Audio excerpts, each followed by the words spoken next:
Assalamualaikum warahmatullahi wabarakatuh. Perkenalkan, nama saya Aldini Widikantara dengan NIM 2105 2161 Di sini saya akan menjelaskan beberapa materi di kasus terapan mekanika bahan. Yang pertama ada tegangan normal. Tegangan normal yaitu tegangan yang bergeser dalam arah tegak lurus, permukaan, potong, melintang, batang dengan notasi sigma. Ini ada contoh kasusnya. Seperti gambar di layar ini, batang seperti gambar di samping ini direkatkan untuk menopang gaya 50 kN. Bagian atas terbuat dari baja dan memiliki panjang 10 meter dan berat jenis 7,7 kali 104 Nm dan luas 6.000 mm. Bagian bawah terbuat dari kuningan dan memiliki berat jenis 8,25 kali 104 Nm 3 dan panjang 6 meter serta luas 5.000 mm kubik. Modulus elastis baja adalah 200 Gnm dan modulus elastis kuningan adalah 90 Gnm. Carilah maksimum tegangan maksimum yang terjadi. Ini seperti ini penyelesaiannya. Berat kuningan seperti rumusnya itu yang mendapatkan hasil 2475 N. Tegangan pada bagian ini adalah sigma PA dan mendapatkan hasil 10,5 MPa dan berat bajanya mendapatkan hasil 4620 N dan tegangan pada bagian ini adalah sigma sama dengan PA dan mendapatkan hasil 9,5 megapascal. Kesimpulan tekanan normal adalah intensitas gaya yang bergeser normal atau tegak lurus terhadap irisan yang mengalami tegangan dan dilambangkan dengan sigma. Bila gaya-gaya luar yang bekerja pada suatu batang sejajar terhadap sumbu utamanya adalah potongan penampang, batang tersebut konstan. Tegangan internal yang dihasilkan adalah sejajar terhadap sumbu tersebut. Gaya-gaya seperti itu disebut gaya aksial dan tegangan yang timbul dikarenakan sebagai tegangan aksial. Baik, selanjutnya ada tekuk torsi. Tekuk torsi adalah peristiwa ketidakstabilan di mana ragam tekuknya adalah torsi pada batang tekan yang mempunyai penapang dengan dua sumbu simetri dan ragam tekuk yang berupa torsi. Ini ada contoh kasusnya, sebuah kolom baja terbuat dari baja U200 X90. Ini D-nya 200 mm, BF-nya 90 mm, TF-nya 13,5 dan N-nya ini. Lalu kedua ujung tubuh dijepit untuk tekuk arah X, arah Y, dan torsi. Tegangan leleh baja 250 MPa dan tensile strength 420 MPa. Dan diminta menghitung desain strike kolom tersebut. Ini profil ini hanya mempunyai satu sumbu simetri, maka tekuk torsi lentur dapat terjadi. Perhatikan bahwa dalam contoh ini sumbu simetri adalah sumbu X untuk penapang dan satu sumbu simetri tinjauan untuk tekuk diarahkan sumbu bukan sumbu simetris. Sedangkan soal ini adalah sumbu Y adalah tekuk lentur, sedangkan tinjauan tekuk di arah sumbu simetris adalah tekuk torsi lentur. Biasanya seperti ini. Modulus geser mendapatkan hasil 7692 megapascal dan tekuk terhadap sumbu Y. Ini terjadi tekuk inelastis, tekuk terhadap sumbu X dan pusat geser. Lalu seperti ini, dan maka yang menentukan adalah tekuk torsi lentur di arah sumbu BR sama dengan FJRY A sama dengan 179,63 kali X 163 X 3865 sama dengan 695293,4 Newton. Kesimpulannya, bila batang tekan mempunyai penampang dengan dua sumbu simetri, ia dapat tertekuk terhadap sumbu lemah atau tertekuk terhadap sumbu kuat. Ketiga ragam tersebut adalah terpisah dan tidak terkombinasi. Secara umum, untuk penampang dengan dua sumbu simetri tekuk torsi dapat menjadi minimum pada bentuk penampang tertentu seperti misalnya penampang salib atau penampang build up. Baik, selanjutnya ada tegangan lentur. Adalah suatu batang yang dikenakan oleh beban yang bekerja secara transversal terhadap sumbu memanjangnya. Beban-beban ini menciptakan aksial internal atau resultan tegangan dalam bentuk tegangan normal, tegangan lentur, dan tegangan geser dan momen lentur.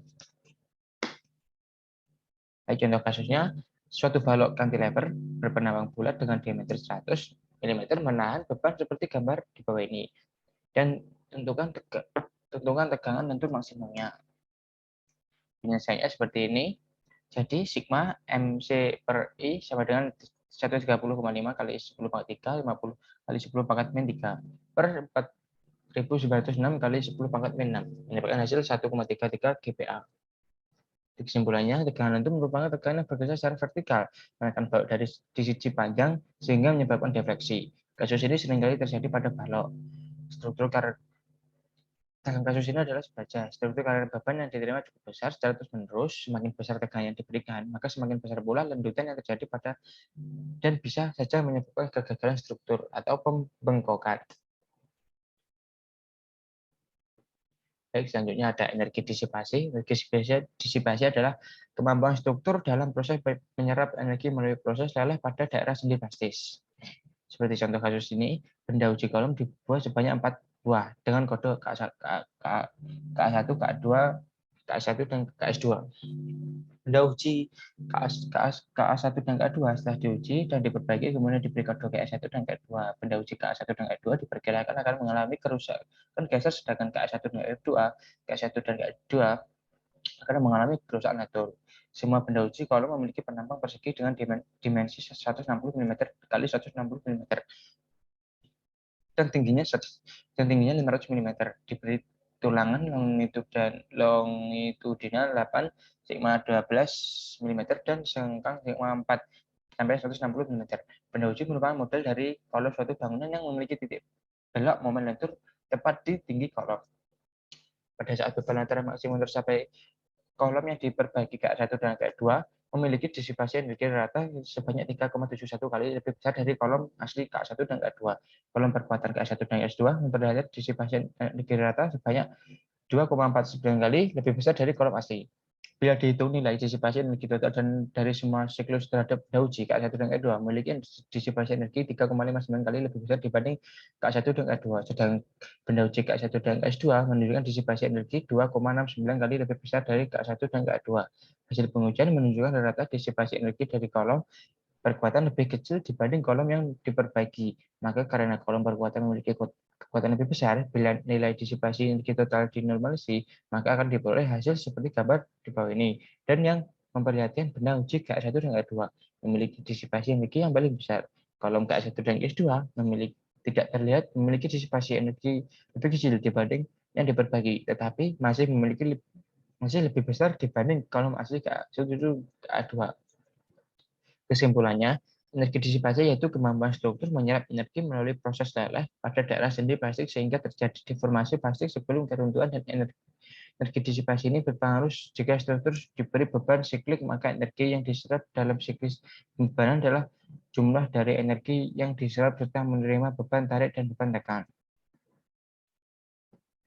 Baik, selanjutnya ada tegangan geser. Tegangan geser adalah imitasi gaya yang bergeser sejajar dengan bidang dari luas permukaan. Batang prismatik adalah sebuah batang lurus yang memiliki penampang yang sama pada keseluruhan panjangnya. Contoh kasusnya, sebuah box saudaranya panjangnya 3 meter, memiliki penampang 4 persegi panjang berukuran 200 mm dan 300 mm. Pada baut tersebut dikenakan beban tersebar merata, Q sama dengan 6 kN per meter. Jika berat baut dihitung, tegangan lentur, tegangan geser, dan tegangan pada jarak 1 meter sama. Di jawaban penjelasannya, tegangan lenturnya sigma max mendapatkan hasil 2,25 X 10 pangkat 6 PA, dan tegangan gesernya D max mendapatkan hasil 0,225 kali 10 pangkat 6 PA, dan tegangan pada jarak sumber normalnya mendapatkan hasil 72,9 kPa. Kesimpulannya, apabila sebuah balok dikenakan pelunturan tak merata, maka momen lentur M dan gaya linang V dua-duanya bekerja pada penampang. Dapat dimisalkan bahwa tegangan geser T bekerja sejajar dengan gaya linang V, yaitu sejajar dengan bidang-bidang vertikal penampang. Dimisalkan juga bahwa distribusi tegangan geser rata sepanjang arah balok.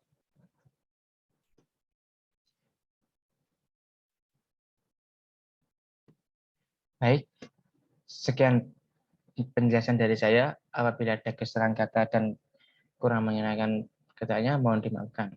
Akhirul kata, Assalamualaikum warahmatullahi wabarakatuh.